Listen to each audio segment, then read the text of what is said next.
Hi, it's Dr. Steve from Flat Earth University, and I want to go over some buoyant force equations and explain why that matters to flat Earth. Buoyant force, F of B, equals the density times the gravitational constant times the volume of the fluid being displaced. So for example, in air, the volume is me, the human body.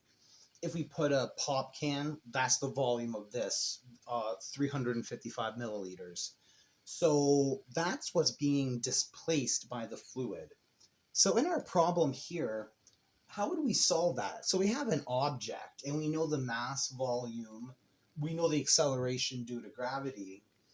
Let's solve the buoyant force. So F of B. So we know that F of B equals the density, in this case that's 1,000 kilograms per meter squared, times the gravitational constant, that's 9.8 meters per second, times the volume. It's a cube with the volume of 0.1 meters cubed. So let's just do the math. 1,000 times 0.01, that would be just 100. So we can cancel out these two, and now 100 times 9.8, that would be 980 newtons. Now, this is a measurement of force. That has nothing to do with gravity. Newtons is just how we measure force. So that is how much buoyant force is on this object in this example, 980 newtons of buoyant force. You're not going to be able to solve this equation without incorporating that. So on Earth, it's the 9.8 meters per second acceleration.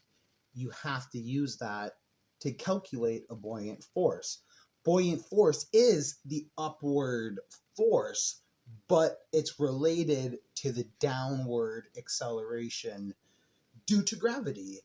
Now, you don't have to call it Newton's theory of gravity. You can use the electrostatic theory of gravity if you want. However you want to get this value, you do need to be aware that this 9.8 meter per second force exists.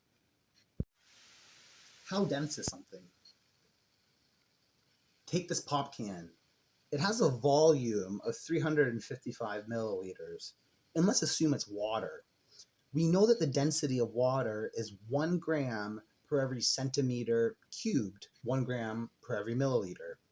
That means that this weighs 355 grams, and you can put it on a scale to verify that. So that's the weight of the object in this case. So we know what the mass is, and we know what the volume is. What else do we need to know now is the density of the surrounding fluid. It can be water, it can be air. In the sample problem we're going to do, we're going to use the density of water. That's that 1 gram per centimeter squared. In the question, though, we give it to you as 1,000 kilograms per meter cubed. They're the exact same thing. So this equivalency of units is going to be important to pay attention to.